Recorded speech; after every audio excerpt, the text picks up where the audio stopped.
Ladies and gentlemen, welcome to episode 16 of the Steeler Culture Podcast, presented by SeatGeek. SeatGeek.com is where you can get all your tickets for all the events you're looking forward to, anything towards comedy, sports, combat, anything you're looking forward to. But of course, for us, mostly it is our beloved black and gold Pittsburgh Steelers.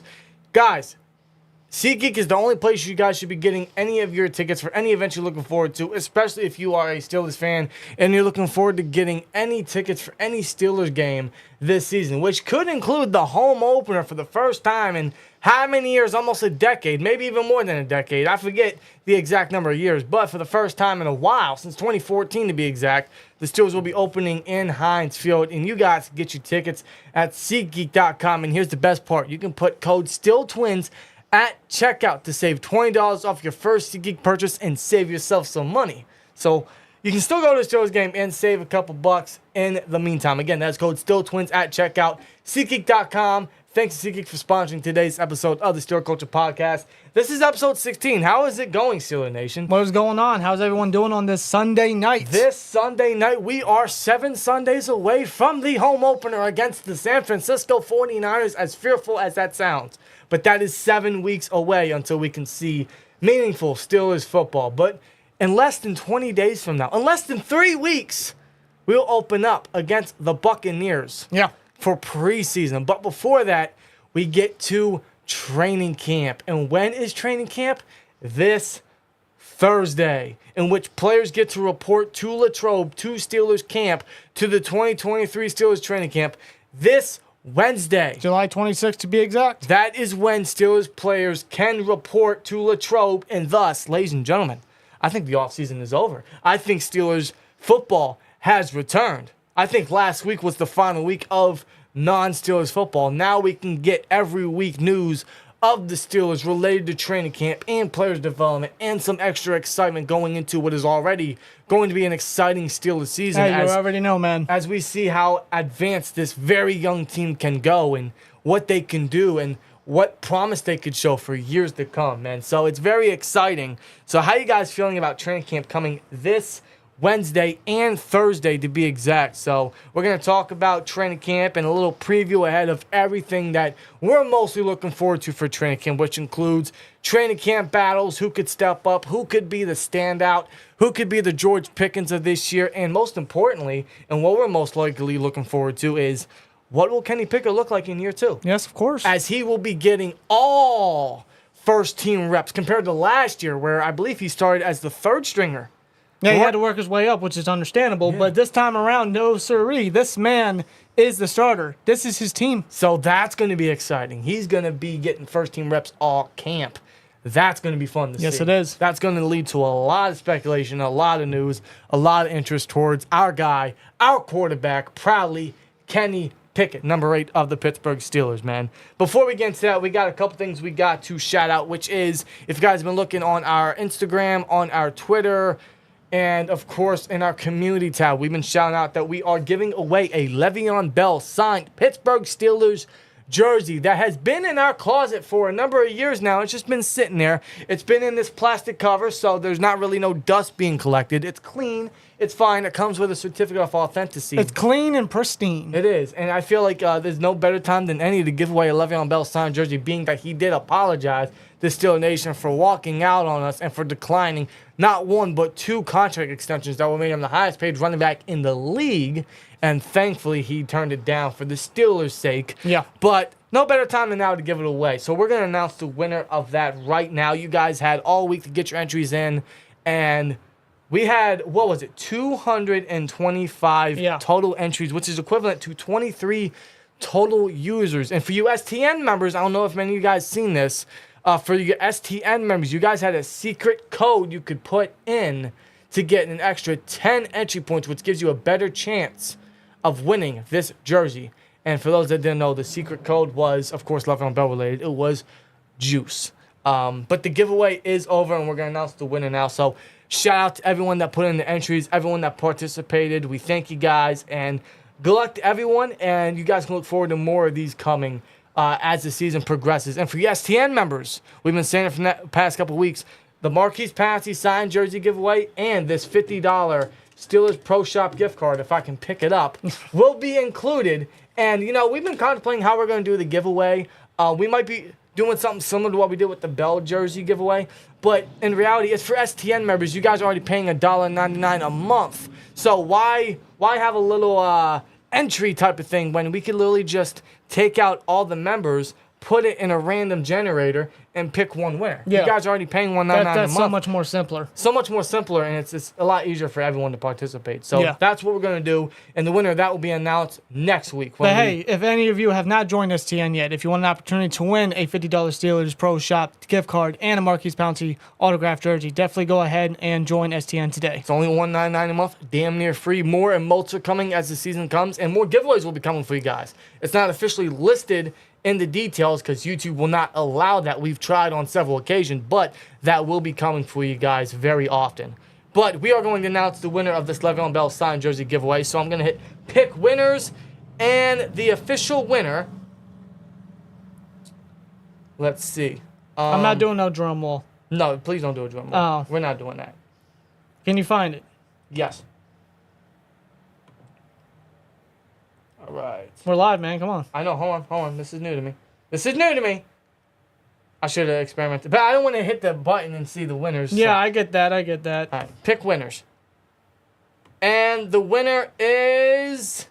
Shout out to Mark H., also known as @Sketchy23 on Twitter, who followed us on Twitter, which is how we got into the entry. So shout out to him for entering in the giveaway and now officially winning the giveaway. So shout out to Mark H., aka @Sketchy23 on Twitter.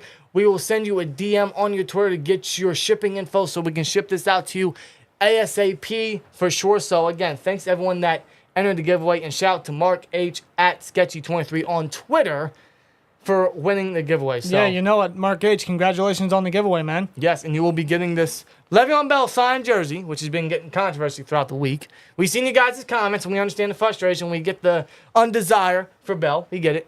But, I mean, hey, everyone has their own feelings towards Bell. They're entitled to it. yeah, exactly. We all have our favorites. We all have we guys that walked out on us. We get it.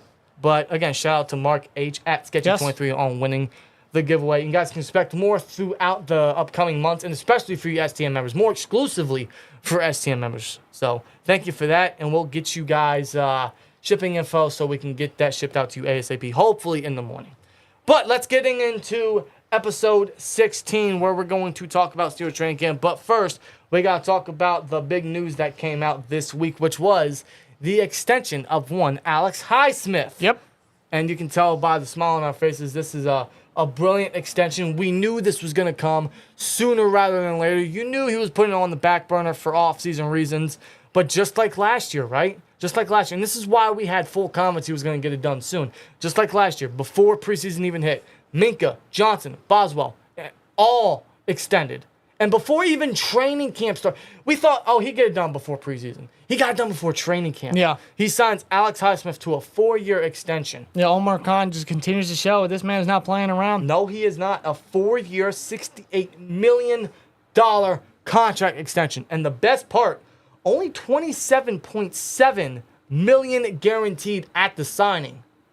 And in fact, his total payout this year is going to be $17 million, which was guaranteed at the signing. Yeah. Plus, I believe it was a $16 million signing bonus. So a great deal for Highsmith, a great deal for the Steelers, very team friendly. And you know that come Alex Highsmith, when it comes throughout the years, and hopefully he continues to progress, and we're excited to see his continued growth and stick with TJ Watt. And those two guys are under contract for the next 3-4 years together. Yes. That's insane. We got one of the best outside linebacker duos together for how many years now? Yeah. With Kenny Pickett still under a rookie contract. This is the time to strike, guys. Maybe not this year, but in future years for sure. This is the time to strike. Omar Khan knows what we need to do. Omar Khan knows what is needed to win the big one. Yeah. And that's why he extended Alex Highsmith at a great deal. His cap hit this year is $4.418 million. That is his cap hit this year. Next year, he takes a big jump in $13.93 million. But obviously, Alex Highsmith, very much like a TJ Watt, like a Minka, like a Cam Hayward. He's going to be a guy that's going to restructure his contract maybe every year, and he's going to get most of his salary cap turned into a signing bonus, which guarantees him more money. So he has $27 million total guaranteed, but he'll probably get more to that once they start restructuring his contract. Yeah. So this is a great deal. This is a very team-friendly deal on every side. This is a great extension. We're glad he got it done, and this shows you. And it's a contract that Alex Highsmith damn well deserves still. Exactly, man. This just goes to show you that Khan's not playing around. And I love that he got this done at the right time. You wanted to get him at a good price. Yeah. You know, very much like Deontay last year. Do you want to hold off and wait to see if he performs again? But at the same time, if he does, you got to pay him more, rightfully so. But let's get it done now. Let's get it at a good deal while we still can. And Yeah, that's lock him up, did. make sure he's with the team for the next 5 years. That's what he did. Alex Highsmith, year by year, he showcased his potential. He showcased his growth. And he's going to continue to do it. I have full confidence in that. Him and TJ Watt are going to continue to grow that connection, to grow that pair together. Absolutely. You know, it's crazy. When he got drafted, he was a third-round pick in that 2020 draft. And a lot of people were like, oh, he's a great depth piece. I'm thinking, he's a depth piece for now. No. But this is the writing on the wall that we're not going to get a long-term deal done with Dupree, and that was the case. And now Highsmith gets a long-term deal on himself. A new 5-year contract, 4-year extension. Yep. Well-deserved. Very good deal by the Steelers. I'm glad we got it locked down. I'm glad we got it locked up. Now, who's next for a contract extension? We don't know entirely yet. But I think Omar Khan's done with extending players for now. I could be wrong, but I don't know who would be up next. Maybe the guys in the chat can help with that. I haven't really thought about that enough, but I'm glad we got that out the way. That is massive. Now, you knew Omar Khan wanted to get that out the way because come training camp, he's going to want to watch his team grow. Come training camp, it's all about business now. Yeah. It's all about business.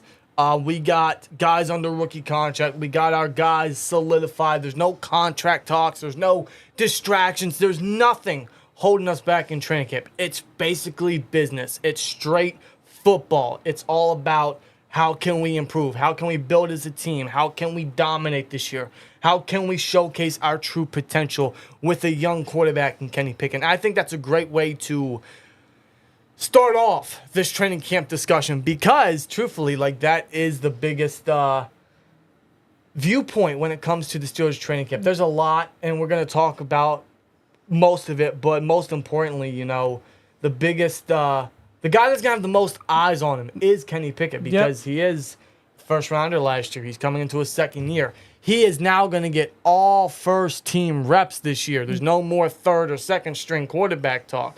He is the guy. He's getting all first team reps. Mitch got it last year. Now it's Kenny. Yeah, we all know what happened with Kenny Pickett last year. The man was eased in onto the team, being a first-round rookie. Mitch was named the starter, but until week 4, that's when Kenny Pickett stepped in because Mitch wasn't really playing too well for a veteran, former first-rounder that he was. And whether you agreed with it or not, it did help Kenny in the long run because you've seen when he first stepped in, versus the Jets, versus the Bills, you know, versus the Miami, right? And then the Eagles, I mean, dude, it was a little rough around the edges. And don't get me wrong, it was against great talent. It was against elite teams. You're talking about playoff teams, right? Like, this is top talent. And, of course, he struggled in his early games. You know, that was expected. Yeah, and then the bye week hit, and then we played the second half of the season, and it was night and day when it came to Kenny Pickett. Yes. Now, I will say, granted, during the second half of last year, we were going up against lesser type of competition, you know, like the Panthers and the Falcons, teams like that. They weren't really that great last year, obviously. No. But, I mean, you saw the growth that Pickett had with his players, with the playbook, with his confidence on the field, with just the way he was doing. Like, yeah, the competition mattered. You're right. But it's more so just getting a feel of the NFL speed and getting ready for the next level. That's what was most important for Kenny getting used to. And was another just thing, the basics. And another thing with the first half of the season, he was more turnover heavy compared to the second half, where he was very less turnover heavy. If I remember correctly, I think he maybe threw 2 interceptions total second half of the season. I may be wrong on that, but I think I remember something like that, reading something about that. He was very safe with the football. He was just more confident. You know, he didn't take as many chances, which can be a good or bad thing. We'll see what that has an effect in training camp. That's one thing we're going to look forward to, and hopefully that adds with the extension of the playbook. Like let's air the ball out. Let's let Kenny loose. Let's see what he's truly got as a quarterback, right? Yeah, and when it came to the Raiders and Ravens game last year, yes, that's what really stuck out with him last year in his rookie season with those two game-winning drives that he drove the Steelers down to win the game with. It really showcased his true potential of what he could really do. And that's when us two were sold, was back-to-back game-winning drives in primetime battles against the Raiders and especially the Ravens, right? Yeah. Like, that touched us personally. And that's when we were sold. Like, you just know, like, this guy has that energy. This guy has that mindset. He's a winner. You know, he hates losing. And we've seen it all in the offseason and in his interviews, especially with the one he did with football and with Ben, right? That was a great little podcast they did. Yeah. This guy is just a football junkie. There's two things that Kenny is so fond of, and that is field and film. He always is on the field, and he's always studying the film. Yeah. He's a football junkie. He's a film junkie. And he's a man that is a leader on the team already in his second year with the team. He's a big leader. Many people back in his Panthers days were preaching about Pickett's leadership. He comes with the Steelers. That's still the case. Allen Robinson has even had nothing but praise about Kenny Pickett's leadership. Literally everybody that has come to the Steelers this offseason. Pickett has reached out to every single one, telling them, welcome to the team. I'm looking forward to teaming up with you, seeing what we do this season. He's already showing that leader mentality. He's been in Pittsburgh for 6-7 years going on now? Something like that. So, like, and he's training with pretty much all the targets, including the line. You want to build that chemistry. Yeah, he's getting the whole offense, all the players together to work on their communication. And what I love about that is last year, right, when he had third and second string reps, he only worked with guys like Connor Hayward and George Pickens and some of the other depth guys, which is why when he stepped in, that's who he really targeted. That's who he was most comfortable with. That's when we saw the offense starting to strike, was with those guys. And now he's working with Robinson. He's working with Deontay. He's working with Pat, which means come training camp, that's just going to continue to build. Yeah. And come the football season, hopefully we see what it can truly be, what this offense is truly made of. That's why last year he showed so much confidence in guys he's already worked with. Now he's working with everybody. That's great. That boosts confidence, that boosts trust, that boosts chemistry. That's amazing. Plus this improved offensive line. You know, Kenny's got to be ecstatic. And he just keeps working, man. You know, I'm excited for Kenny Pickett in year 2. We should all be excited. I think he is, out of everyone on this roster, for all Steelers fans or a majority of Steelers fans, he is the guy that everyone's going to have their eyes on because, yeah, he is the guy. He is the guy we're going to go with. He's in a rookie contract. We spent a first rounder on him. Yeah. Now let's see what this guy's made of. And I don't think there's many excuses for Kenny no more, only because he's been in the Pittsburgh system for 5-6 years, right? He is 25 years old. You know, he's I want to say he's a little bit more well advanced when it comes to the speed of the NFL. Like he's mentally just a football mind, and he understands the assignments, and he's used to the speed, and he's used to, you know, having to read defenses. And now how much well advanced is he going to be in year 2? Yeah. Especially when it comes to slinging the football. I think he showcased enough last year, and I think he showcased enough this offseason that we have a lot of confidence, and we are excited in what he can do at quarterback. As we all should be. Now, we have a lot of faith. We have a lot of confidence in Kenny Pickett. Yeah. Now, this year, the expectation is to see a significant jump, almost like a Trevor Lawrence type jump. You know, he didn't have the most stellar rookie year, but you saw last year. You even saw it in preseason. Trevor Lawrence showed so much progression, especially as the season kept going. You've seen, like, yeah, he can be that guy. And I have full confidence Kenny can also be that guy for the Pittsburgh Steelers. I have full confidence in Kenny Pickett. I'm a believer. I am a true believer. I didn't think he'd advanced this well into the NFL as much as he already has. But how much more advanced can he be come year 2? Training camp is going to tell that. First team reps in training camp is going to tell that. How can he do on 7-on-7 drills? How can he do in 2-minute offense? How's he going to do in that? Yeah. That's going to be something we're going to really look forward to. How much more communication is he going to have with Deontay and the other targets, right? He's going to have so much more time to work with the top targets. He's going to have so much more time to work with the offense than he did last year. This is great for Kenny. This is what you want to see. But hopefully what he gets, the reps he gets, translates to the football field. I have confidence, but I also think there is no excuse for Kenny. So I also don't want to overhype him. No, of course not. You don't want to overhype the guy. The man's only 25 years old, coming into a second year. but I think he just showcased enough. Yeah. I do want that coming into the second year. I'm not expecting a mega jump. I'm not expecting a Joe Burrow season. I'm not expecting a Pat Mahomes season. Nothing like that. Granted, he's a first rounder. That is the expectation. But in his second year, I think that's too much of an expectation. Only because, as well as the entire Steelers season, and we'll talk about it in future podcast episodes as we get closer to the regular season. Yeah. There is no rush for this team to win the big one yet. All we want is a very good and substantial growth and a significant jump from this entire Steelers team. But most importantly, obviously, the offense. But it does start with Kenny Pickett. And some of that does also fall on the coordinator in Matt Canada, who you guys know we're not a big fan of. We're not very fond of that bald guy in Pittsburgh. No, we're not. We stated it several times. We have faith in Kenny, but none in Canada. Yes, exactly. And when it comes to Kenny's second year, because this is important, Canada's system will play a part in his second year. Like, I want to see Kenny sling it more. I want to see some extra touchdowns. I want to see some better stats. I want to see, because last year he showed like he can throw the ball. He's very composed. He can use his mobility. I like to see him use less of it because I feel like he depends on it a little too much, and he could work in the pocket a little more, especially with a better offensive line. I think that is where he could really grow as a quarterback. Read his assignments, read the defense, hit his targets, make his throws. I think that's what's going to make him a great quarterback, and he has the system to do it. So I want to see him sling it more. I want to see some better stats. I want to see some extra touchdowns. I want to see some extra scoring, right? I want to see some deep shots.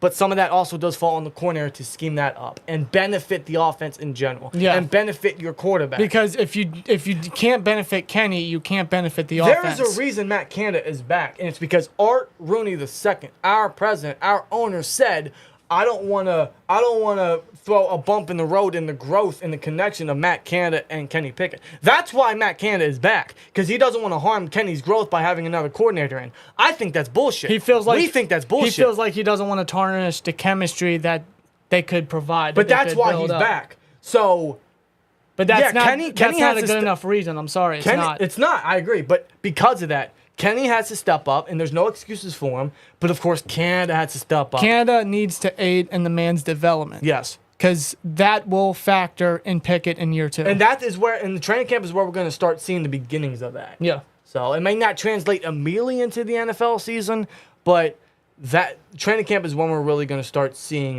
what this offense can be and what we could add. And it's a good time to kind of just practice and try out new things. And let's see what the offense can bring to the table, right? Open the playbook a little bit. Let's see what Kenny can do. He's got a great defense going up against, right? I mean, he has a lot surrounding him to be a great quarterback. And to learn from. So Kenny Pickett in his second year, we're very excited, but we also expect a pretty good jump from him. So that is the expectation. And training camp starts that. And I'm very glad he's going to be getting first-team reps all camp. So as long as he stays healthy, as long as he keeps doing the 2 Fs, which is field and film, I'm very confident in the guy to grow.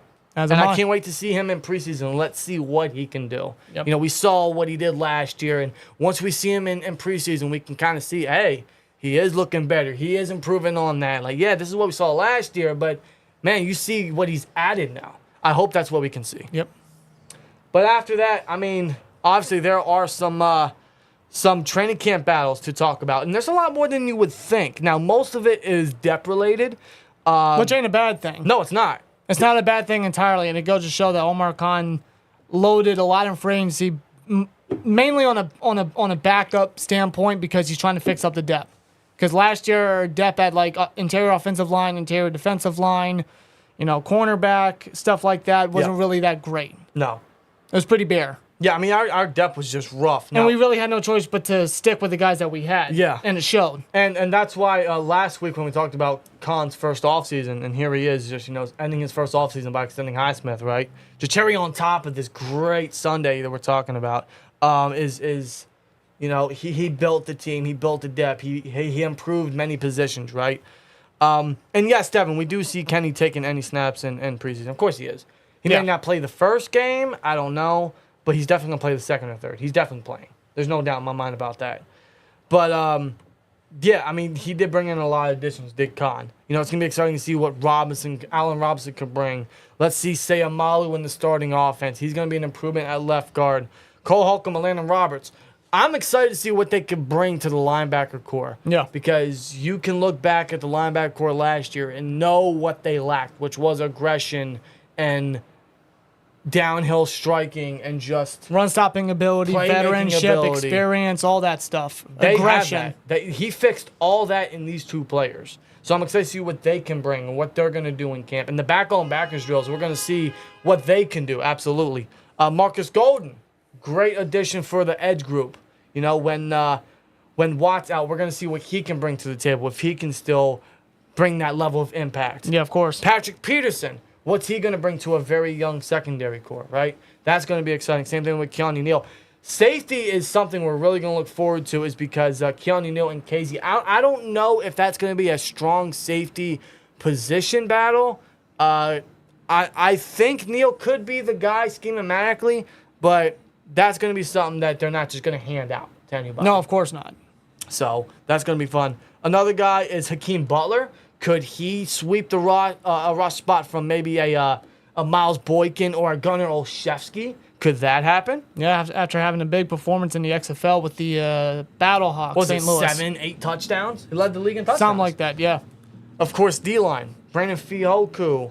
I mean, Armand Watts. What could they bring? Could they show their potential as very good depth pieces, improvements over what we've had in the last several years? You know? Chandon Sullivan, Luke Barco, what could they bring to the slot position? These are all position battles. Again, more than you think, mostly depth, but I think that's something we can all look forward to. And, of course, the main left position battle is left tackle. That's primarily the most important starting position battle when it comes to Steelers training camp. Pretty much. Left tackle, because, yeah, we trade up for Broderick Jones, but he is not he's not projected to be the day one starter. They're not going to hand it to him. No. It's not like a Kendrick Green or a Dan Moore or a Zach Banner all over again. Where, yeah, you're the starter. It's not like that. They're going to give these guys the chance to compete against each other and see who can truly earn that starting left tackle battle. Obviously, Jones is going to be the long-term guy. I'm confident saying he's the franchise left tackle this team needs. Yeah. A staple mate on this line that can grow with Kenny, right? And a potential elite in the NFL. I hope so. But that doesn't mean he's going to be a day one starter. Now, we talked about this, I think it was last week as well. Yeah, a little bit last week, yeah. So we're not going to reiterate too much.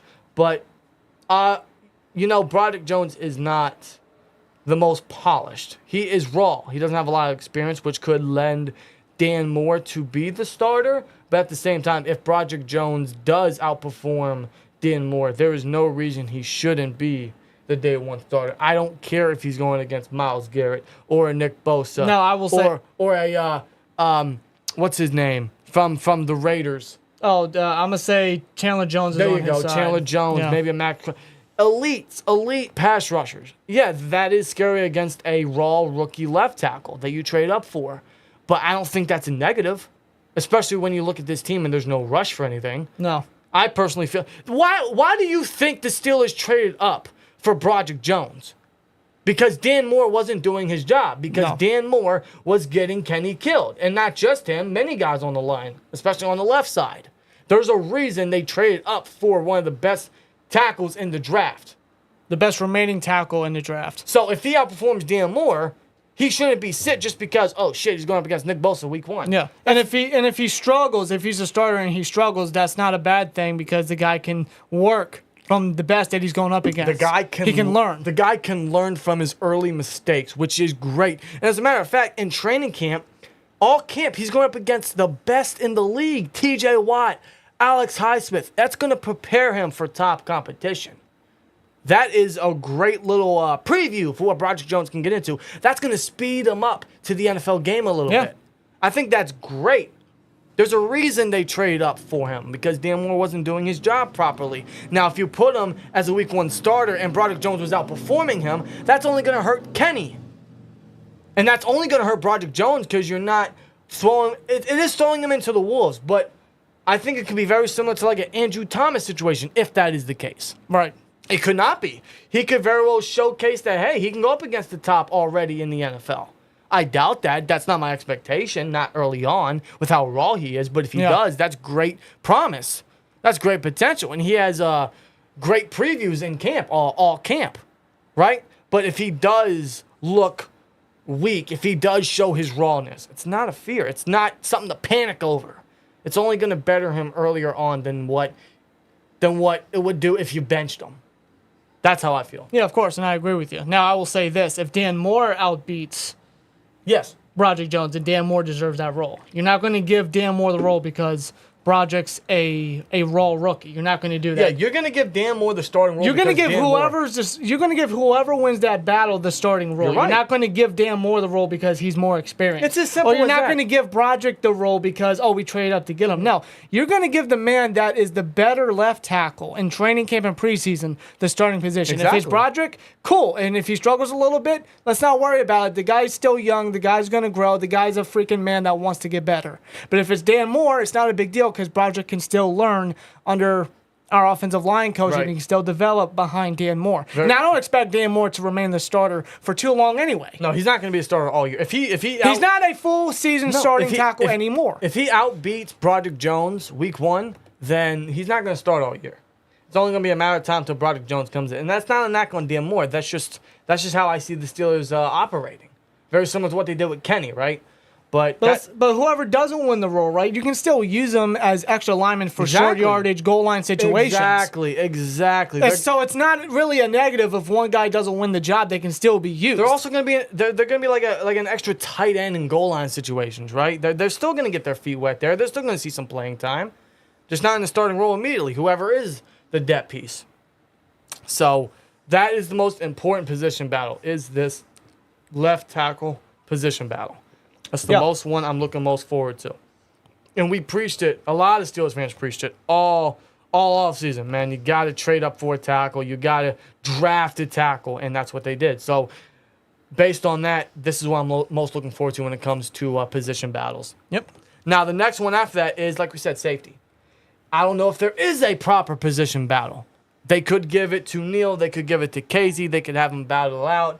Either way, I think competition makes guys better in every aspect. So either way they go at it, it's great. They could have Casey as the hybrid piece. They could put him at slot corner. They could put him as the third safety and dime packages as a dime backer.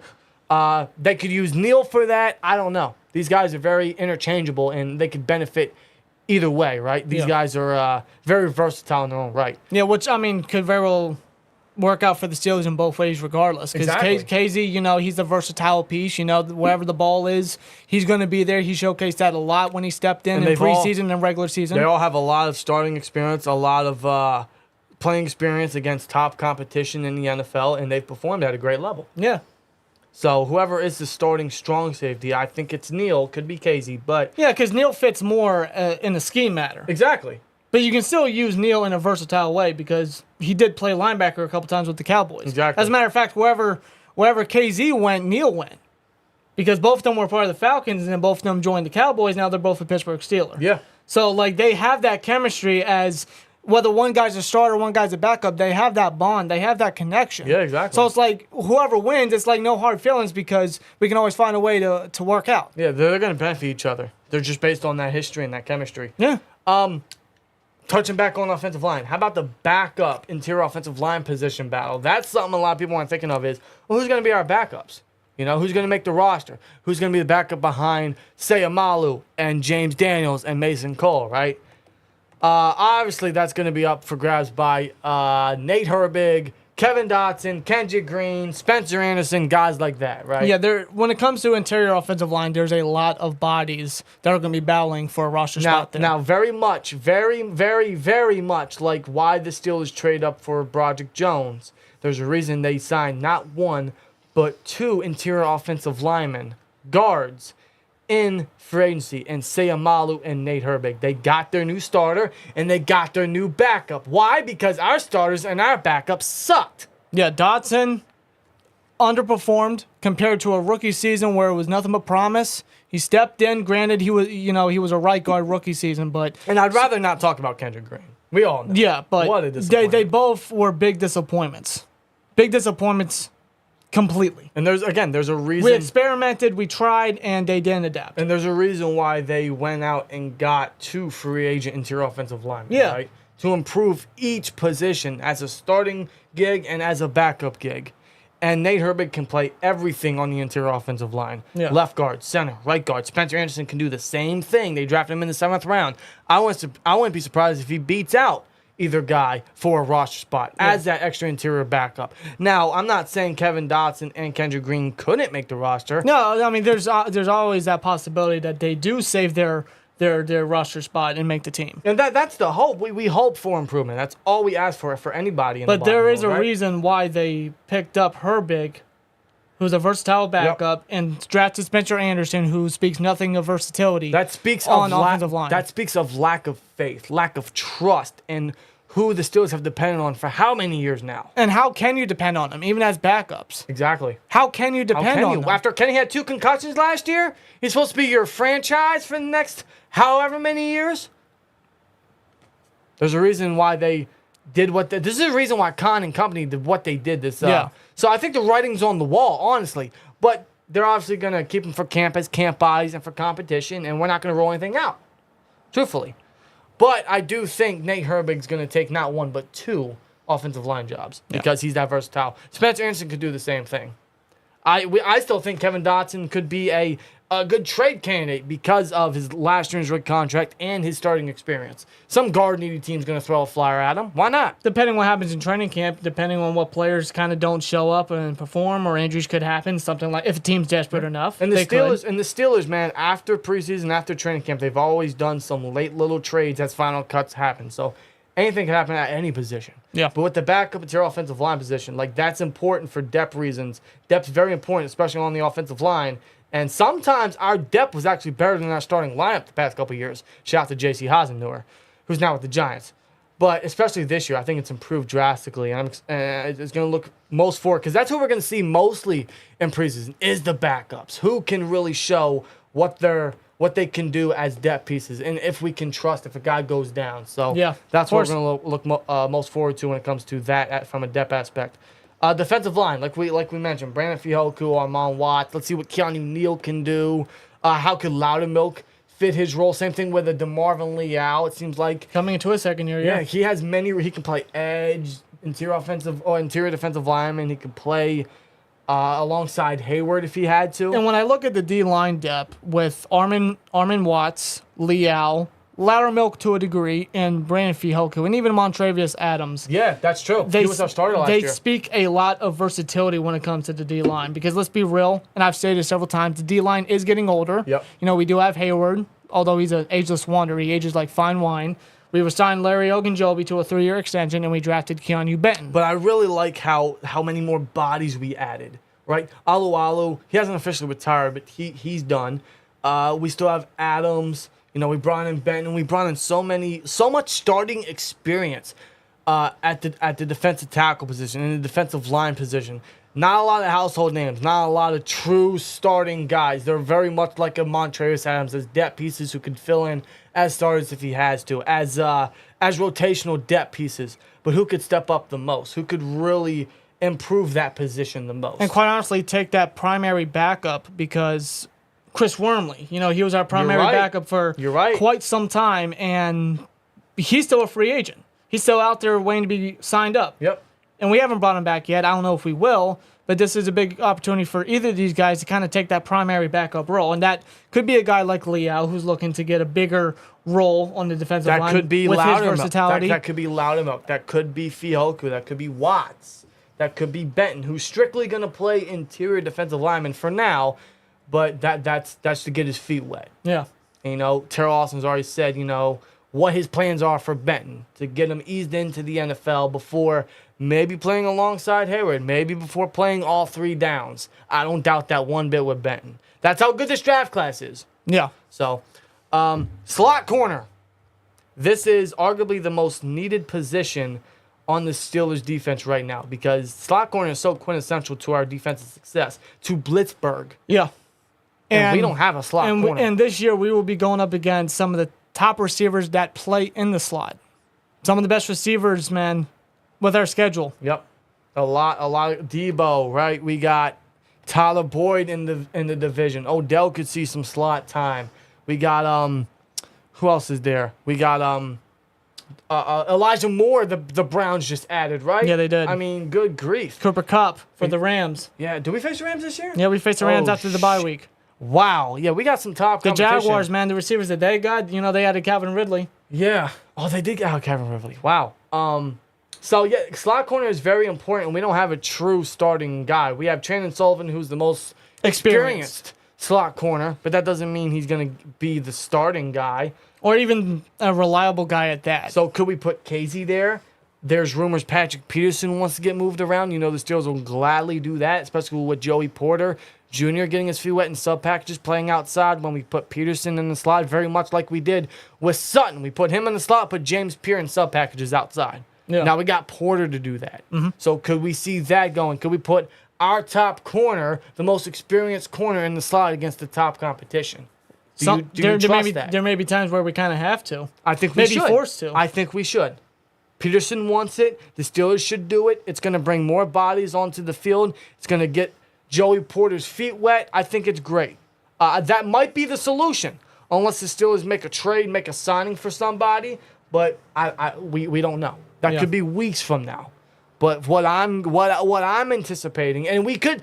This is why training camp is great, because we could actually see if something like that's going to happen. If Patrick Peterson's going to see slot time, because if there are reports that he's playing in the slot, you know what the Steelers are doing. Yeah. They're going to see a lot of sub-package defense by getting Joey Porter's feet wet. That's someone they're going to trust. That's someone they're going to want to insert immediately. Yep. And to do that, you got to put Peterson in the slot. So if we see reports of that, you know what Steelers are doing at the slot position. But they're not going to strictly keep Peterson in the slot. They're going to, interchange guys like Casey, maybe a Chandon Sullivan, maybe a Corey Trice. I don't know how much starting experience he has in Purdue, but maybe they get his feet wet there. They're gonna test that in camp and, of course, in preseason. Yeah, they could. I think that's a great thing we could look at. Maybe a Trey Norwood gets his feet wet in there and tries to get his last chance going, as he might be on the chopping block. Maybe not Elijah Wright. We got bodies we could fill in here. This is what training camp's all about. This is what we're going to see reports of, is who's going to be the first, second, third team slot guys, and for many positions. But for the defense, we're really going to start seeing what formations, what creativity they're gonna sauce up for the defense, and that's where Terrell Austin really shines. Yeah, is interchanging guys and getting guys on the field and making plays. Right, that's something he's brought to this defense. That's what's benefited us. Yeah, and since the loss of Mike Hilton, we've had to bring many guys in to play that position, and I think this year we have more guys than ever since then to fill that role. Yeah, we do, and this is a great time to see who's going to fill that and what they're going to try to experiment at. I think that's phenomenal. Punter!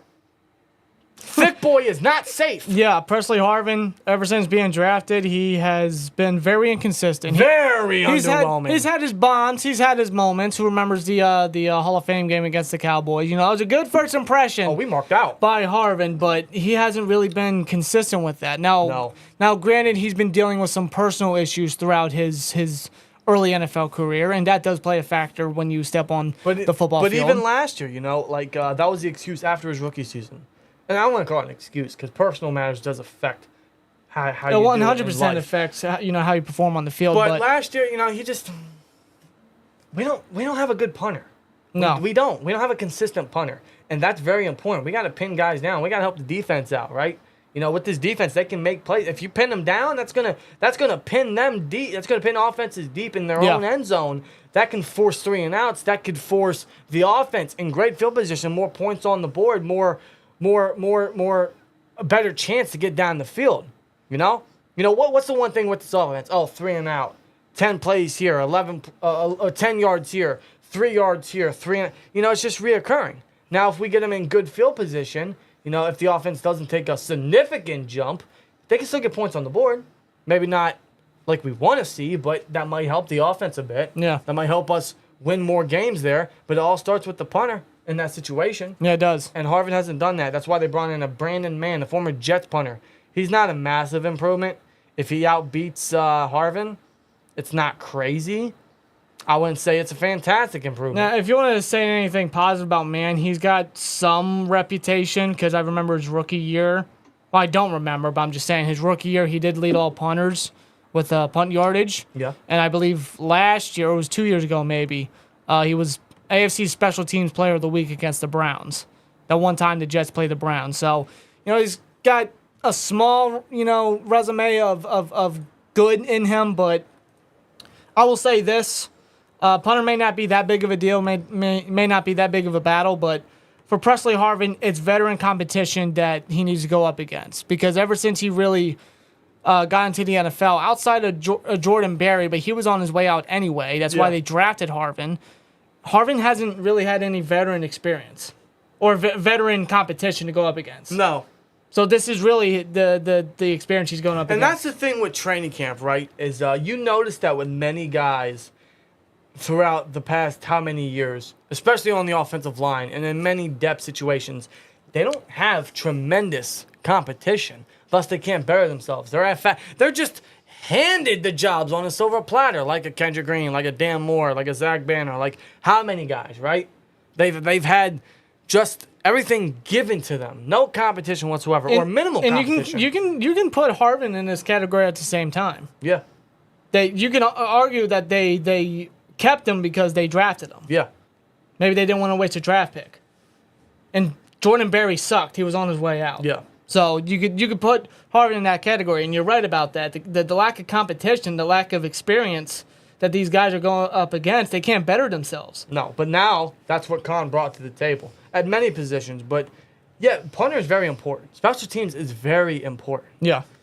Special teams has actually harmed us in a couple areas, but punter especially. And the same thing can be said for our return specialist ability. Our return specialist, man, because that is definitely one of the more important position battles heading to training camp is gunner's not safe.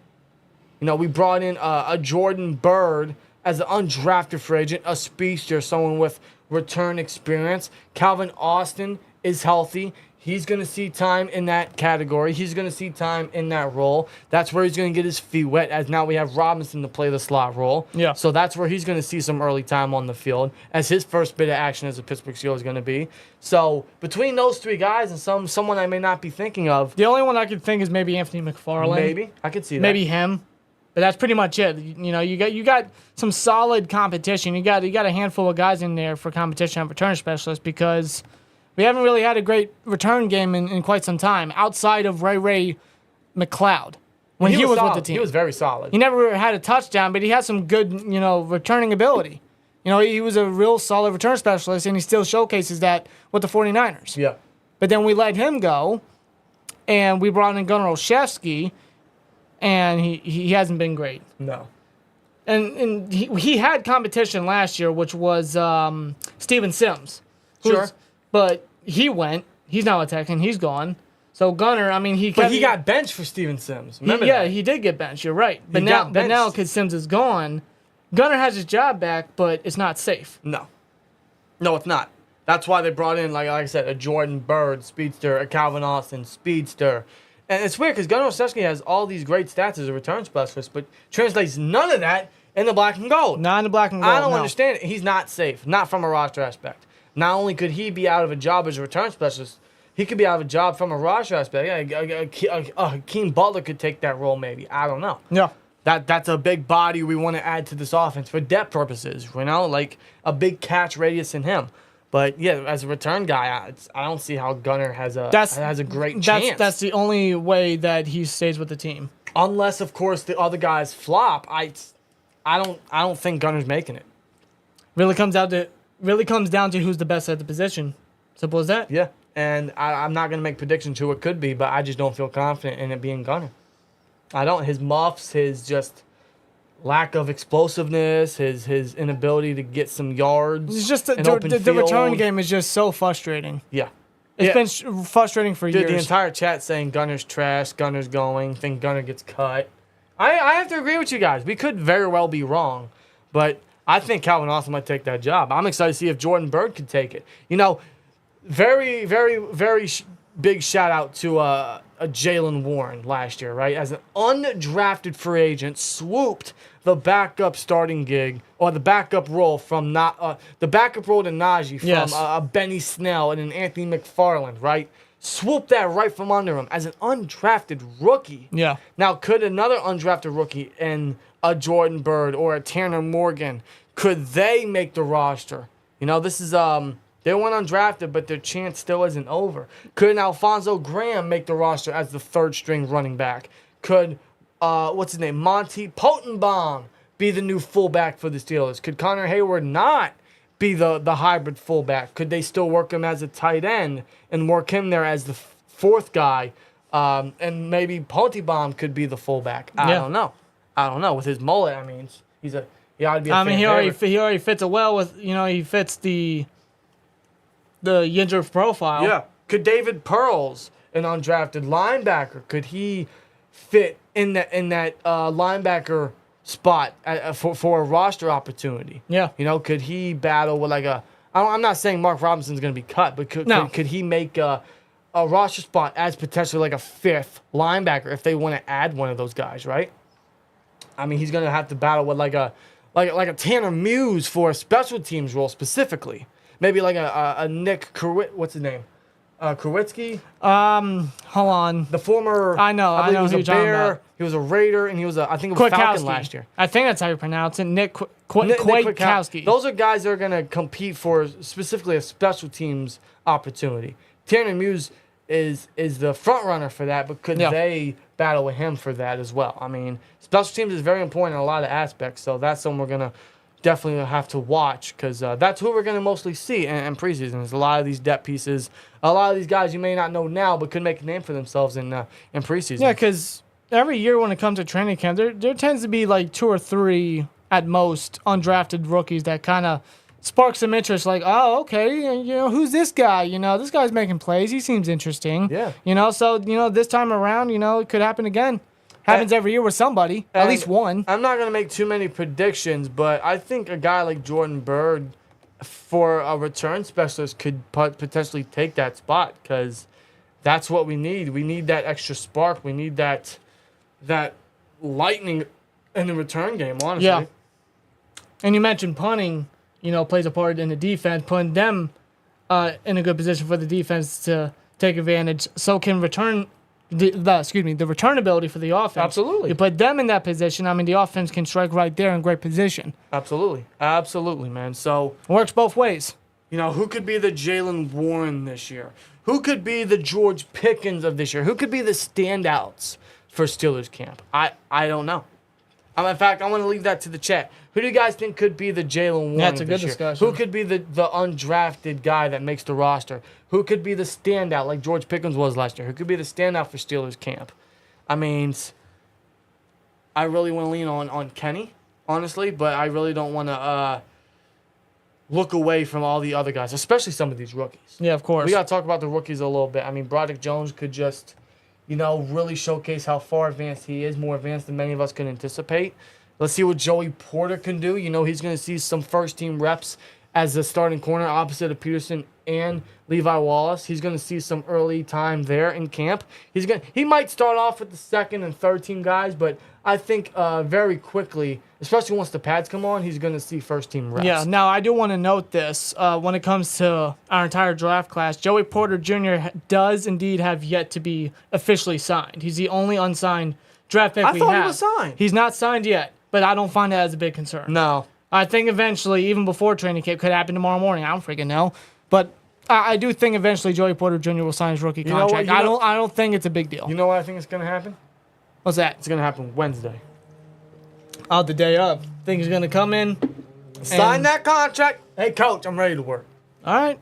You might be right on that. I hope so. PZ Jr., man, let's get him signed. Let's get him ready to work. Let's see what legacy he can make. I think that's going to be great. Yeah, JPJ or Benton will be the standout, says Devin B. I think that'd be great. I'm excited to see what Benton can do. Let's see, how much of an impact he can make early on. Terrell Austin has already given him a lot of praise, saying how he's more advanced and polished than other rookies in this draft class, and that's a lot of praise because defensive tackle was stacked this year. Yeah.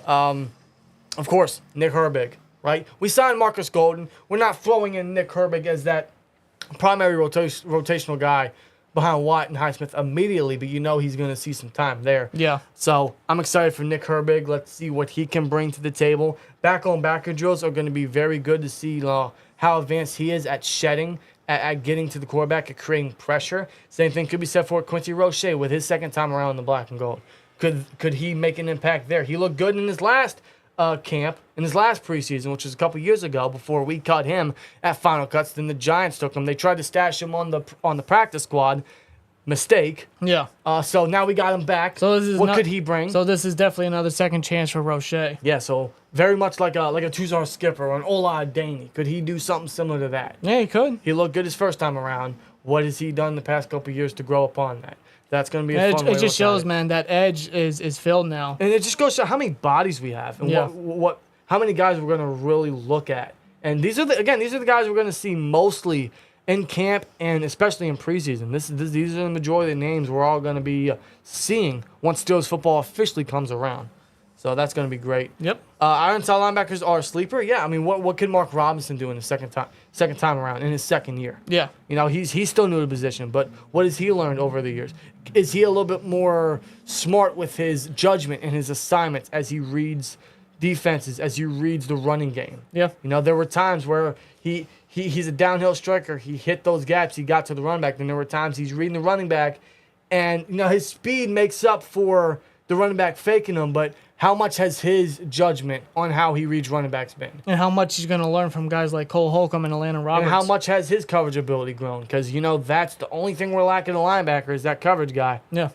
Could the Steelers add a guy during training camp, during preseason, after preseason? You know, they're no stranger to doing that. They're no stranger to making moves during preseason or after preseason, during final cuts. They're not. Who remembers when... What was it? It was a couple years ago when the linebackers looked very weak, and then they're like, you know what, let's get Joe Schobert during the fucking game.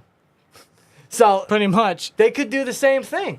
I don't know. And at that point, they were desperate. They were. And I think this time around, they're not exactly that desperate because I do feel like with the inside linebacker group, you know, we do have the experience. Mm-hmm. We do have the veteranship, and leadership, and the aggression there. And based on how Khan wanted guys like Holcomb and Roberts, he has that trust in his guys. Yeah. You know, rather than just, we got to stick with this and that. We got to stick with the guys we have. No. Right? He went out and improved the position by many areas, by many names, more than one actually. And none of them are household names. They're not out of this world. They're not elites. Anything like that, but they showcase what they can do on the field with their previous teams. Exactly. And they played big parts for their team. Yeah. Their roles for their team. What do you think Corey Trice is going to do? I don't know. Everyone's giving him a lot of hype for a seventh rounder. I really don't know. I don't know how quick they put him in there. Well, I do believe he's going to see time with the third team. Because you got to think, Pat Pete, JPJ, we got Levi Wallace, we have James Pierre, Corey Trice. You know, we added some other guys there too. Right. So he could see time early on with the third string, because if you're just running straight two-man coverage, if you're running, you know, just that, or maybe even a nickel defense, you're looking at Peterson and Wallace, or Peterson and Porter, or Porter and Wallace, and then second team could be, let's say for example, this is how I envision training camp starting off for the cornerback position. It's going to be, for the first team, it's going to be Peterson and Wallace. For the second team, it's going to be Joey Porter and James Pierre. For the third team, it's going to be Corey Trice and some other guy. And then, who knows? Maybe Porter gets inserted into the first team, which I'm anticipating. Maybe James Pierre gets inserted into the first team. Maybe Corey Trice gets inserted into the second team. As training camp progresses, as the weeks follow, these guys are going to see extra playing time with improved reps. Yeah. That's what's going to happen. But that's how I envision the cornerback core starting off for the first, second, and third team. But I don't think it's going to last that long until we start seeing guys incorporated and improved reps. Now, you know, you know, especially for a guy like Corey Trice. Based on a talent standpoint, too, you know they're going to experiment a lot. Yeah. They're going to have a lot of fun. They're going to experiment a lot, see where he fits best, see, you know, if he sinks or swims, you know, stuff like that. They're going to be doing a lot when it comes to training camp with a lot of these positions. Yeah. Cornerback, edge, interior offensive line, interior defensive line, wide receiver, you know, guys, stuff like that. Even like a guy like a Spencer Anderson, you know, they're going to love his versatility, but where are they going to play him primarily? Could be center, it could be guard, could be tackle. Yeah, he's played tackle a couple times. I don't know. That's going to be some fun to watch. They're going to incorporate him in many areas. How about Darnell Washington? Yeah. Yeah. What running schemes are we going to see in training camp? Where are they going to experiment with him? Are we going to see a lot more 2 tight end sets with him and Muth and running the football? Is it going to be very run heavy in training camp? Or are we going to see him in the passing attack? Are they going to run some empty with him as a weapon? Maybe we get Calvin Austin involved, or Hakeem Butler, a Miles Boykin in empty situations. Maybe we get Warren going out into the slot or out wide, right? You know, there's many guys we can insert and experiment in many formations. But Darnell Washington's going to be fun to see, you know, how we experiment and how we're going to use him, especially in the run game. And not just as a blocker, but do not sleep on his pass catching skills. No. And his athleticism. Now, when you see him in training camp, when you see him in preseason, he's going to see time as a receiver. They're not going to strictly keep him as a blocker. But when you see him as a receiver and you see how stiff he is, don't overreact. This isn't a secret. No. He's stiff. It's like he's moving in quicksand. Like he don't have fluid hips. They're locked. You might as well stiff. Might as well call him Bigfoot. Pretty much. He's a big guy. He's a big dude. When you see how stiff he is, don't be shocked. But I like to see how they're going to incorporate that and his height and his blocking ability and his strength. And that's the thing. Limited That's athleticism. the thing with Washington. You know, it could really confuse a lot of teams because if we use him wisely in an unpredictable way, teams may not be able to predict what the hell he's going to do. Like if he's in a stance where he's ready to block, like he could just right out the gate go straight up the field and pick it, boom, stuff like that. He could literally start off as a chipper. Like he could just chip extra guys to help the linemen, and then be that short yardage weapon. Yeah, you know, we could incorporate him early to get him more going in the passing game, because the Steelers already know how good he is in the blocking aspect, right? They're gonna test that early, but they're gonna be like, yeah, this is what we already knew. Now let's see what he can do as a passing threat with his size, with the red zone aspect. Yeah. In fact, that's going to be another great thing we're going to really look closely, microscope in training camp, which is the red zone offense. What do they call it? Is it 7-on-7s? Is it the 2-minute drill? I forget what exactly it's called. It's where they run in the red zone and see how many scores they can get. It might be 7-on-7s, I think. But how improved is the offense going to be there? What are they going to incorporate? What are they going to experiment there? And each string, first, second, and third. Because red zone offense is going to be very key this year for the Steelers. Yep. You have no excuses now with an improved line, with a great running game, with an ass load of pass catchers, with the height of Muth and Washington to use in that, and Robinson and Pickens. I'm going to catch this motherfucker. You know, like you have no excuse in the red zone. Like compared to many other years when it comes to the targets, on the target aspect, like you got the size. Like it's insane. Pickens tall, Robinson tall, Washington, Muth tall, Gentry tall. You have the height advantage, you have the players, you have everything, you have the entire surround system to succeed as a red zone offense. Hell, I'll throw Hakeem Butler in there. You never know. So exactly, that's going to be something that he's going to have to prove himself in second and third string reps. Right? In 7-on-7s. That's going to be great. Utilize the size in the red zone. It's a mismatch. How more improved is the red zone offense going and to it's be? Something that what are they going to incorporate? It's something that I was always furious about. When we got into the red zone, we never targeted the big guys. No. And as a matter of fact, when we got to the red zone, the efficiency was so weak. In fact, it decreased this year compared to the last year we had Ben. Yeah. Like, how do you do that? How do you decrease? With a guy like Pickens and a younger quarterback, how do you decrease in red zone efficiency, Canada? Now you have no fucking excuse. So in training camp and preseason, I want to see how you can excel in that aspect. And you know, the Steelers prioritize that, especially in training camp. And you talk about the improved offensive line. How about maybe running it with a first-round running back and Najee Harris to get you some points? Dude, how many times last year? Not just last year, but year after that, year after that. Dude, how many times, man? We went 4 plays in goal-to-goal situations, and we kept throwing it. When you Bro, what year was it? What year was it? Wasn't it Ben's last year, if I'm correct? We couldn't get 1 freaking yard to save our life that year? Even last year, I forget what game it was, man. We went 3 straight plays where we passed it, when all you had to do, and they did it on 4th down, and guess what? We scored. All you had to do was run the fucking football with a first-round running back. You wasted 3 plays just to give it to your first-round running back on the down. It's football 101. It's common sense, and you're making everything a lot more complicated. Like, This is stuff we want to see improvement on this year. I don't know why I'm doing the Italian symbol right now, but seriously, like, and this is what training camp's all about. This is what we can experiment and add upon. It's simple stuff, man. It's common sense. And yeah, you can say teams are expecting it, but like, come on. Come on. You're a young team that is going to grow with the chemistry and everything like that. Yeah. You're an offensive coordinator. Your job is to scheme better playbooks. Yes. Better plays. Better schemes. Come on. Yeah, Russ says it perfect. Kenny having camp with starters should make a huge difference. He didn't have that last year. No. He was not immediately thrown into first team. In fact, I think he was first thrown into third team. Yeah, you're right about that. I might be incorrect, but I know he didn't start off with first team for sure. That was no, Mitch. because if I remember correctly, it was Mitch, Mason, and Kenny. Yeah. But then Kenny beat out Mason and got into second string. Right. But Mitch was the first stringer, I believe, all camp. I might not be right in that in all camp, but he was the first stringer for the majority of it. This year, it's all Kenny. You're right, Russ. That's going to make a huge difference. Yeah. That's exciting. That is going to be phenomenal. I think that is so great for Kenny and so great for the offense. Because you saw last year in his second and third team reps who he worked with. That's who he made bigger plays with. That's who he was really fond with. That's who he grown more chemistry with. Now he's working with everybody. Yeah. Come on, man. Come on, man. Seriously. Kenny, thank you. No more jet sweeps. For the love of God. You know what's going to happen, though.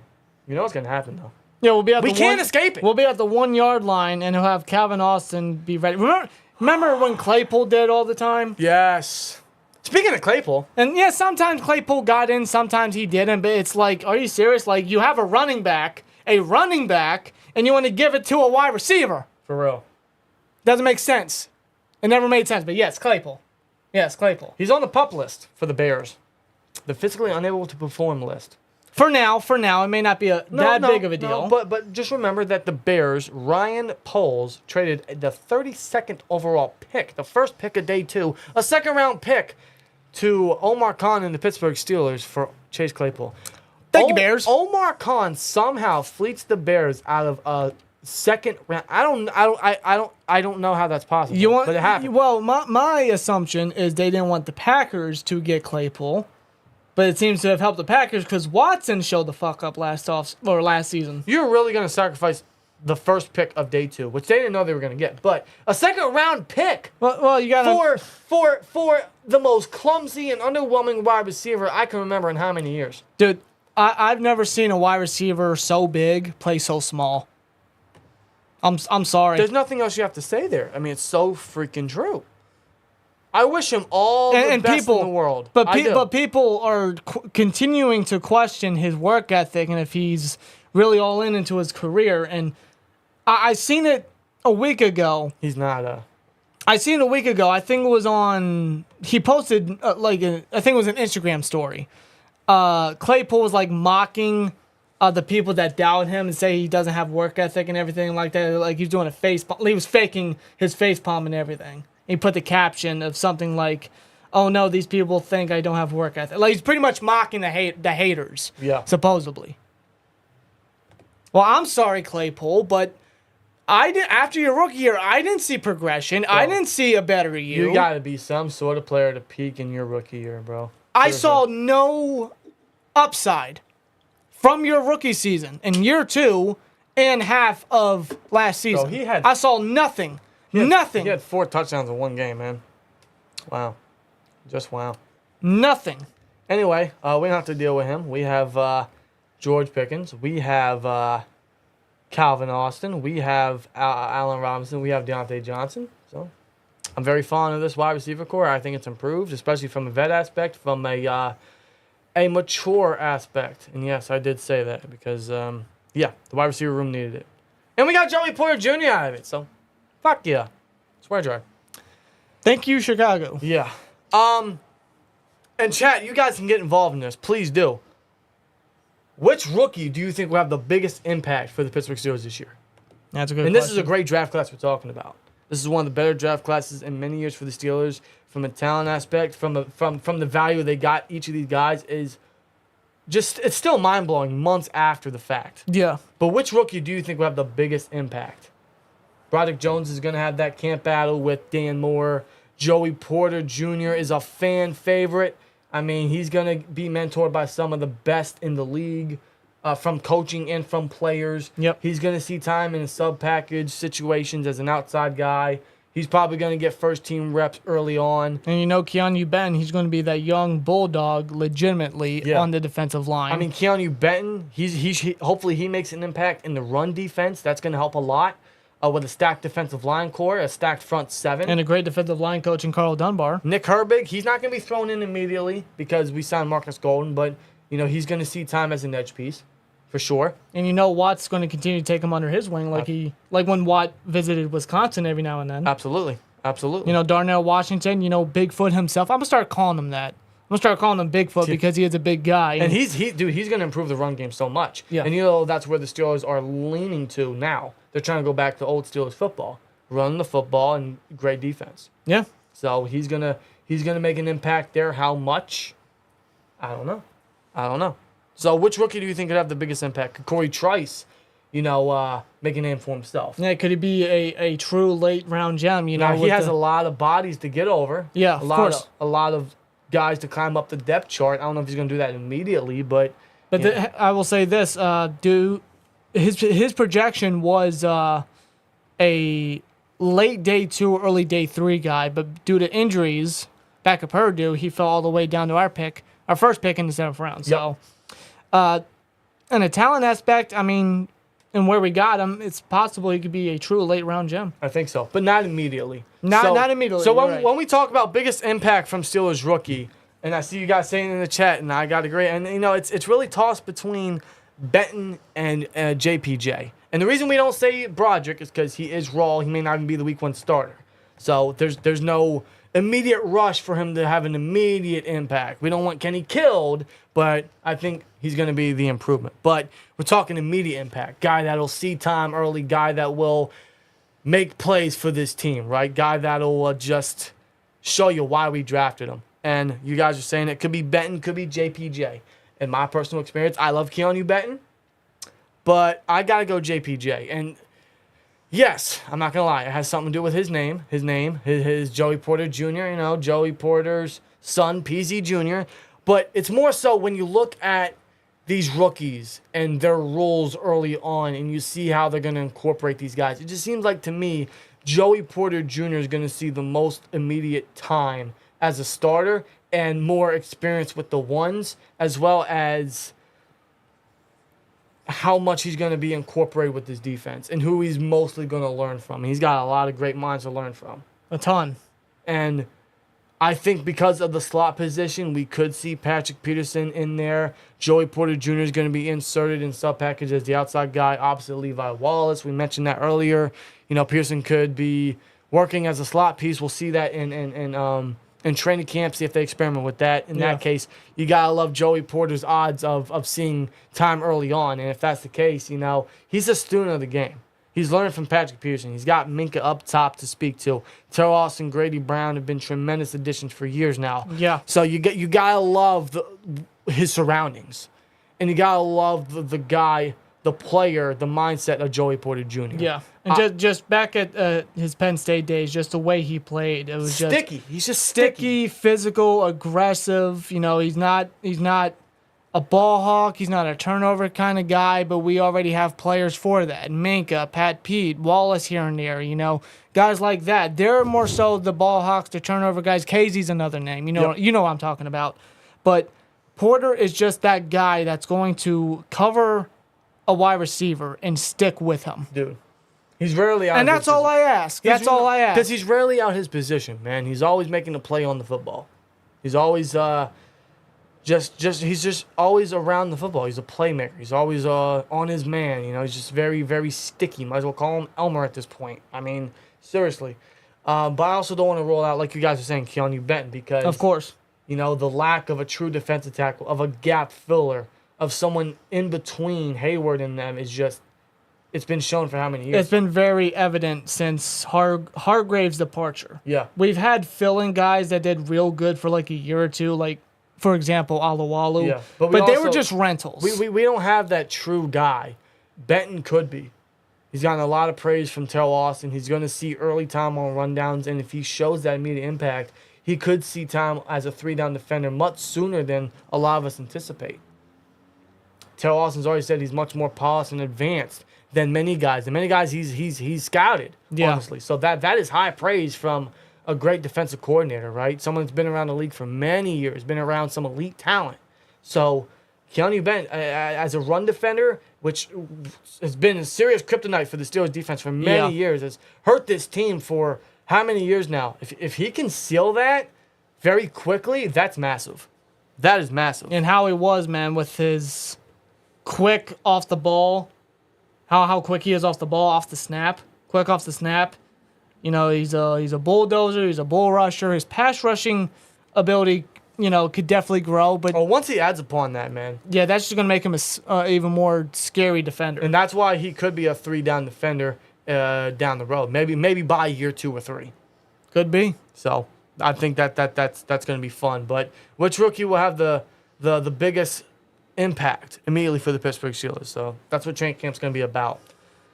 And we actually have a $4.99 super chat from Sequoia Harris. I apologize if I mispronounced your name. I'll call you Shaq. Shaq Harris. There we go. $4.99 says, Darnell Washington, let's not sleep on him. I think he's going to surprise a lot of people watching you guys from New York. Keep love the show. I appreciate it, man. Hey, thank you, man. Appreciate it. Any guy named Harris, I'm a big fan of. So I appreciate it. Appreciate the $4.99. Yeah, Darnell Washington. I mean, seriously, right? He's going to see time as the run blocking tight end. That's what the Steelers offense is going to lean on, right? That's what saved Canada's job. We've invested in a first-round running back. We've improved the offensive line. We have Jalen Warren. We have a great run game. We're going to invest in that heavily. We're not going to exactly force the ball into Kenny's hands. He's a first-round quarterback. I want to see some passing attack, but, you know, they're going to lean on the old-school Steelers way. Yeah. But Darnell Washington's a huge addition to that. He's just a major addition. It's so crazy on how He's a big body, It's man. so crazy on how we got him because let's not forget we had the 80th pick. We traded that back to get a 4th-rounder back because of the trade-up we did with the Patriots to get ahead of the Jets, and we traded a 4th-rounder to get Broderick. Yeah. And we traded back from 80 to 93. I think it was with the Panthers, if I'm not mistaken. Yep, you're right. We traded 13 spots back, and Darnell was still there. I remember 13 picks later, he was still there. I remember there was talks we could get him at 32, then even at 49. He was there at, what pick was it, 90-something? It was 93. 93? I mean, wow. He was still there. We traded back, and he was still there. Dude, it's just, it's incredible. Again, the value of that selection is great. All of them, actually, but that one especially being how his name was just circulating around the Steelers for a while, especially as we got closer to the draft. And if we still landed him. If I'm not mistaken, wasn't he the last pre-draft visit? He was. Like out of nowhere. Yeah. Like Steelers wanted to have a visit with him quick. And we got him going. We got him connected. We reunited him with Broderick Jones. So imagine the Steelers offense, right? Single back, I form, whatever you want to think of, right? We got Kenny Pickett under center. You hand it to Najee. On the left side, you got Broderick Jones, and you got Darnell Washington side by side. That's 2 big bulldogs, right? Good luck. Okay, you run that left side, bro. Najee's gone. You're not getting through. Najee's gone. You're not getting through. Warren's gone. It's dirty. God, and that's what we're going to see in camp. That's what we're going to see in preseason. I'm excited for it. That's exciting, man. That first play in preseason when we see Broderick Jones and Darnell Washington line up beside each other, get ready. Something's going to happen. And even if teams know what's going to anticipate, you're still not going to get past. Those two together, side by side, they're going to make sure, hey, you're not getting past. And this is why we're excited for camp. We're going to see so much excitement. We're going to experiment in so many areas, so many things. We have so much depth, so many bodies to incorporate anywhere. I mean, see, this is why camp is so exciting, man. I cannot wait for it. We're just mere days away, bro. We're going to try to stay on top of it as much as we can. We're going to get some shorts out for you guys based on that. And once preseason comes around, the same will be there. So, ladies and gentlemen, come Wednesday, come Thursday, Steelers football is officially back. No longer do we have to have any week with no Steelers football. This was the last week. Yeah. This week starts the return of Steelers football. That's immaculate.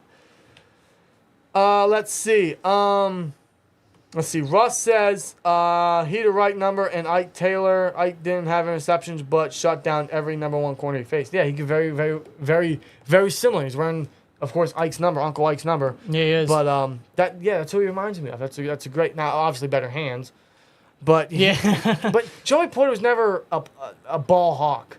He's a shutdown guy. And that's exactly what Ike Taylor was, because we had turnover guys in Troy, Deshae Townsend, stuff like that, you know. McFadden, right? He got a couple picks, yeah. right? No. We had turnover guys. Ike didn't have to be the only one. No.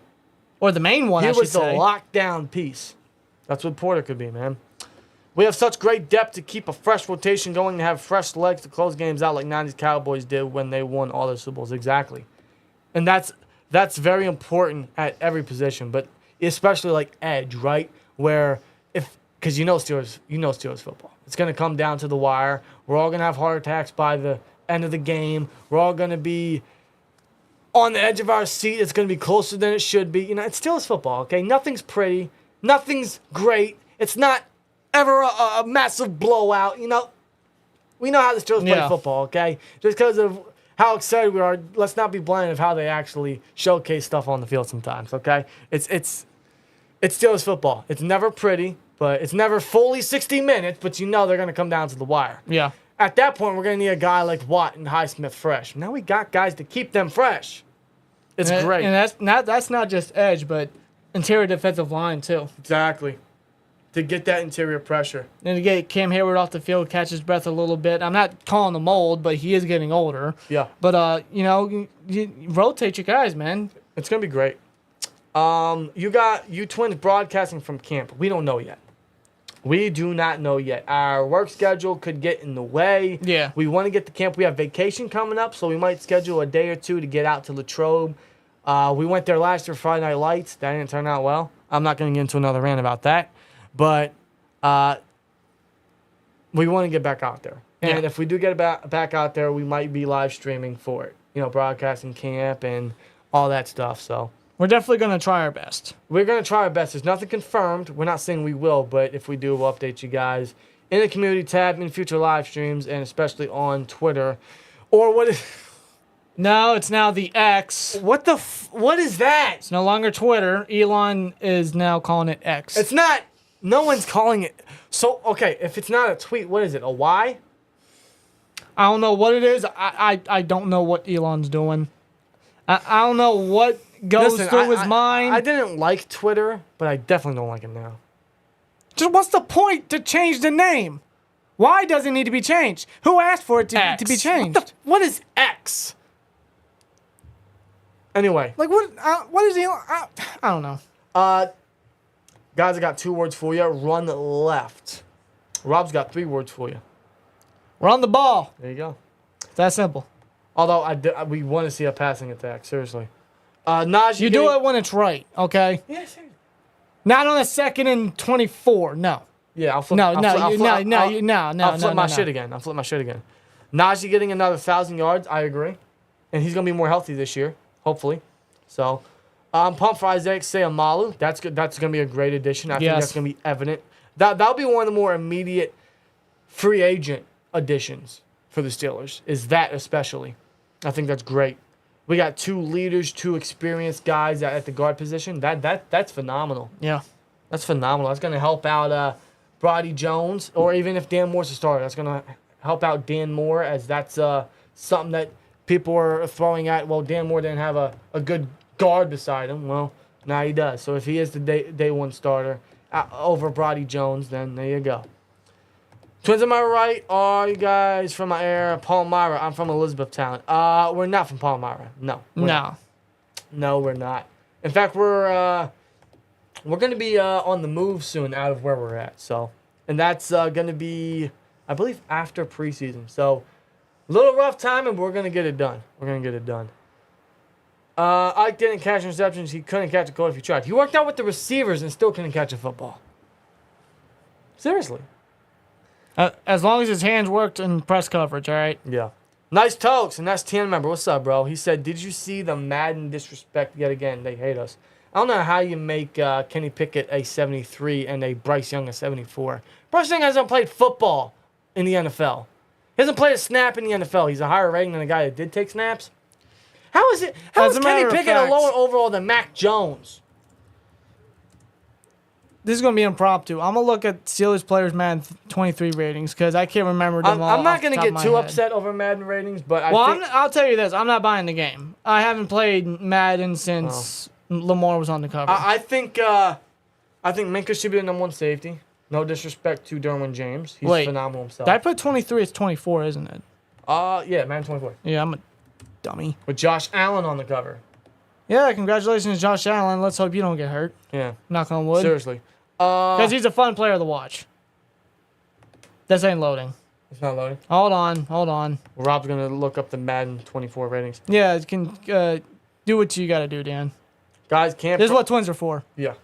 Guys, campground 20 minutes from Latrobe is only $20 a night. Okay. That's something we're going to look into for sure.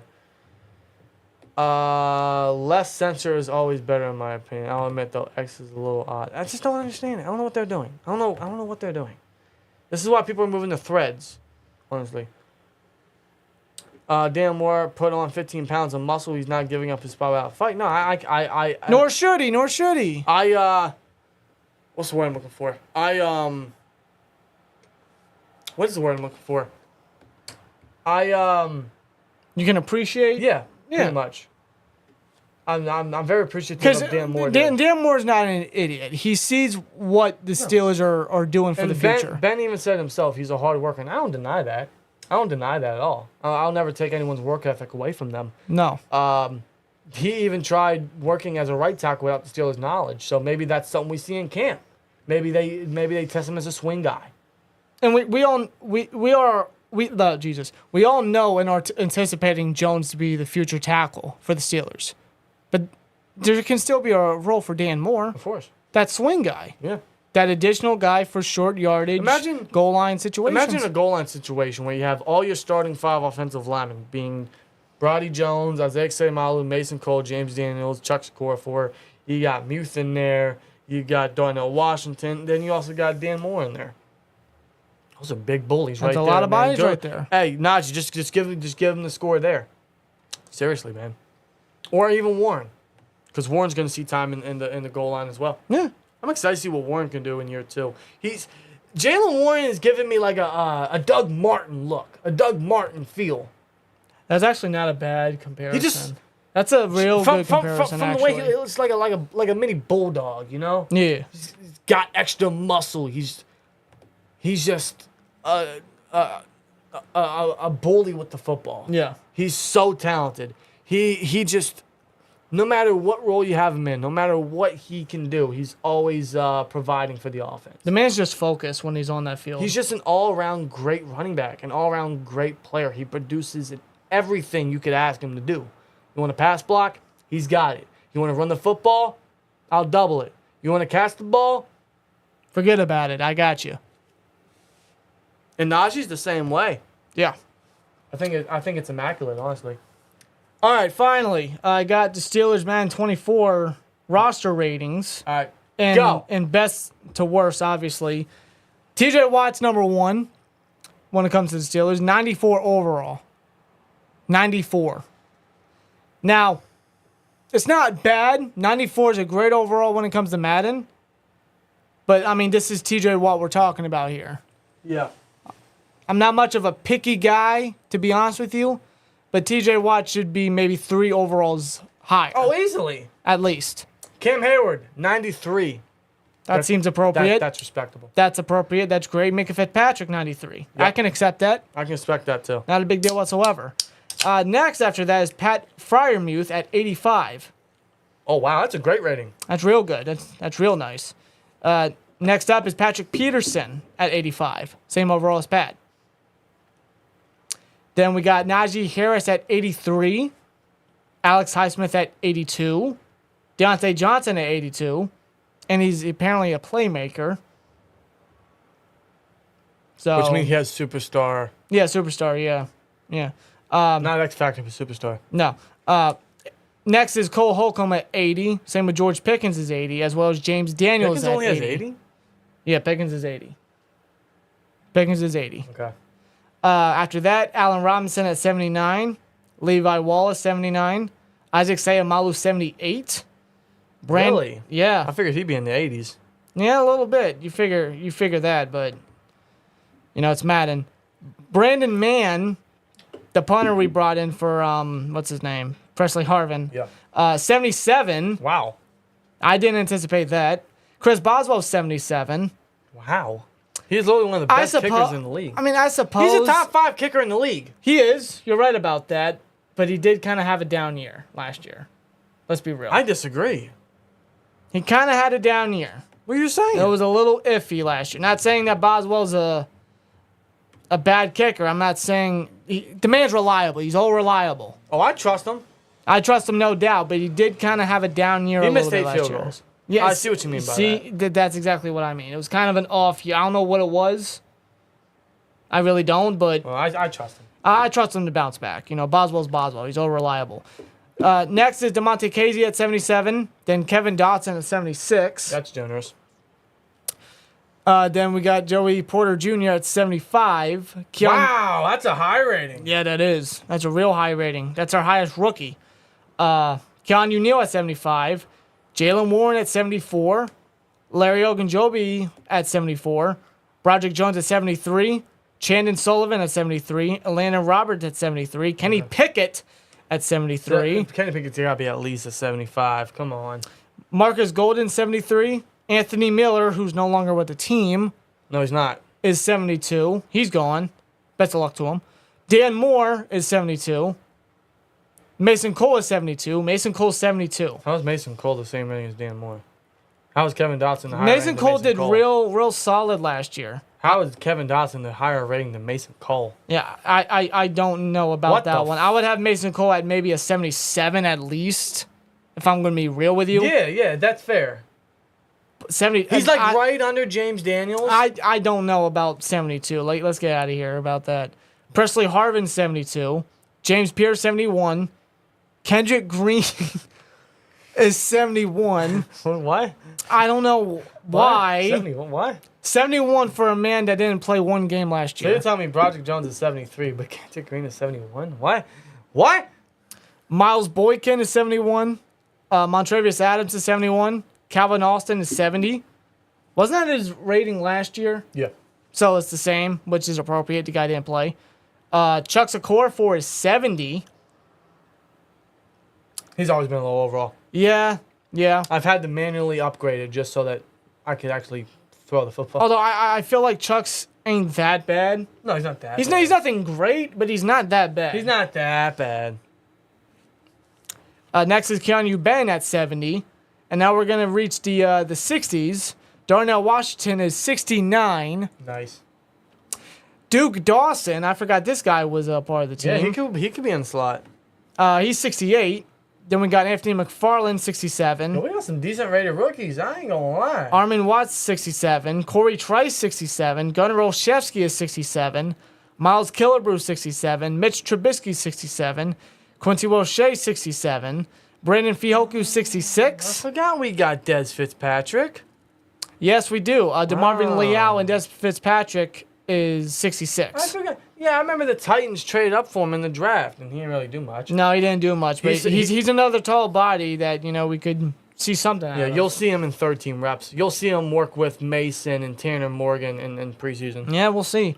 Jamarcus Bradley, who's a backup receiver for us, he's 66. Kenny Robinson, who's a free safety, 66.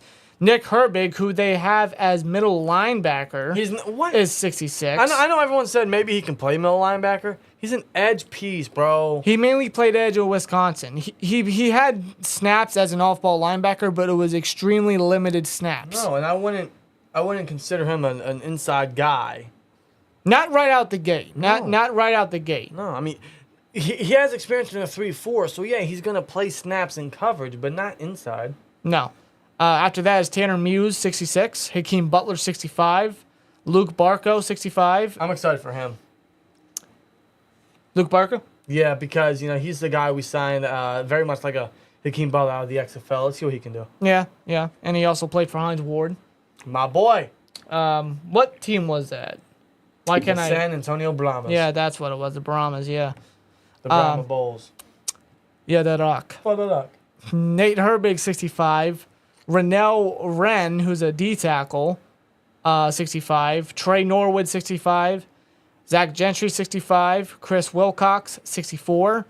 Jason Huntley, who's a running back, 64. Yo, they gave Mark Robinson and Connor Hayward 63 and 62? Yeah, they did. What?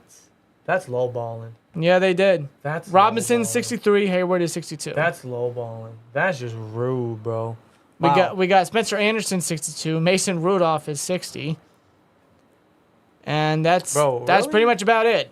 Wow. That's pretty much about it. Let's see what's going on in the chat. Zach Banner was cleared from rehab in his awesome condition. Wants to make comeback. Do I see Steelers bringing him for physical and try? I sure would. Yeah, I think he has the fan upside, the energy in the locker room, the charisma. On field, I mean, he's been out the league a couple years, so they might give him a tryout. I don't know how far his comeback goes, but I do wish him the best. Oh, honestly, yeah, absolutely. Seriously. I mean, if he's well-conditioned and he's fully healthy, then, yeah, he deserves another shot. There's been many guys who've been out the league for how many years and still got another shot. Yeah, like, how many times have you seen teams sign somebody like, oh, yeah, that's right, I remember him. I thought he was out the league. I mean, Zach Banner deserves another shot somewhere. Yeah. I will say this about Banner. He wasn't much of a player, but as a person, he just reeked oozed. That's the word I was looking for. Oozed charisma and really adapted that Yinzer attitude. Yeah, dude, he's just a natural good person. He's a hell of an energy. So, yeah, I'd like to bring him in for a tryout if he's serious about a comeback. Because why not? He could be a good depth piece. Be another opportunity, something. Why not, right? Why not? I mean, stash him on the practice squad, we could do that. Yeah, because outside of Moore, we don't really have any other... Lil Ravenclaw. Yeah, that's right. Former he's Eagle. a swing guy. Yeah, he's a more prone swing guy. But he's not a desirable. No, I wouldn't say so. No. I really, based off what I've seen. Camp preseason will test that. It's going to test a lot of things. It really is. And, ladies and gentlemen, we don't have to wait much longer. No, we don't. We have to wait till Wednesday for teams to report and Thursday to start getting things going. Thursday, St. Vincent College and Latrobe. Steelers football's back. Yep. News is back. And shortly, man, we're going to be watching true Steelers football in the preseason. That's going to be fun, man. Seriously. And if you guys are looking forward to going to a preseason game, the Steelers only have one preseason game in Heinz Field. Acrisure Stadium. Heinz Field. Heinz Field. You guys can go to the Bills game in week 2 of the preseason if you guys desire to do that. If you guys are around the Latrobe area and you want to catch the Steelers preseason game, you can do that. And you should do that by going to SeatGeek.com to get all your Steelers tickets you're looking forward to. Any games you want to look into or go to or whatnot, especially with preseason come around. You're in training camp, you're in Latrobe.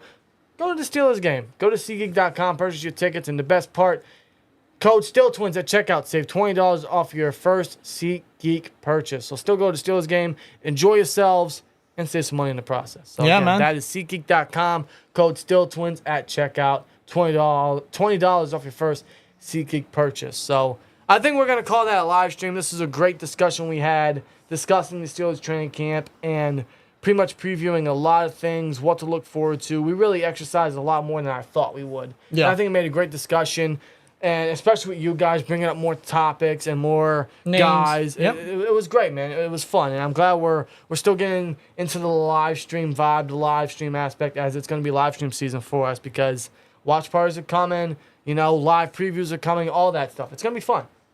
It's going to be great. So I'm glad you guys joined us this Sunday night for episode 16 of the Steeler Culture Podcast.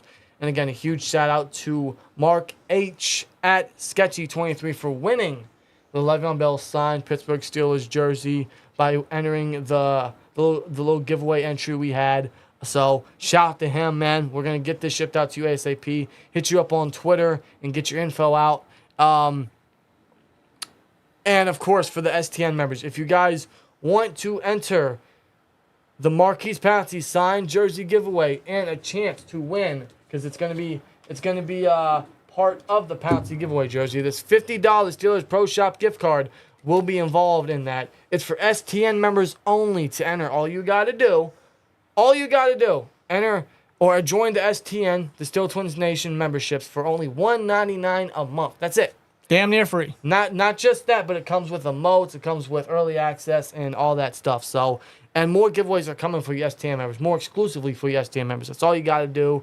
Otherwise, I think we're going to call it a live stream, man. I'm glad we can talk about the training camp and what we can look forward to, and hopefully some of these come to fruition and we can really start seeing what this team can do. It's what training camp's all about. Let's see how we're going to exercise a lot of these bodies, a lot of these guys, what we're going to experiment. Training camp's here. Training camp is here. It's training camp week. It's Latrobe week. Steelers football is officially back. And I couldn't be any more happy, man. So let's see what these guys are going to do in camp. Guys, welcome to the Pittsburgh Steelers. Let's see what you guys are truly made of. This is going to be a fun season, and it all starts in Latrobe at St. Vincent College. You guys have a great rest of your night. Enjoy your week, and let's get ready for some Steelers football. Here we go, Steelers. And as always, like, comment, subscribe, and we'll see you later. Peace!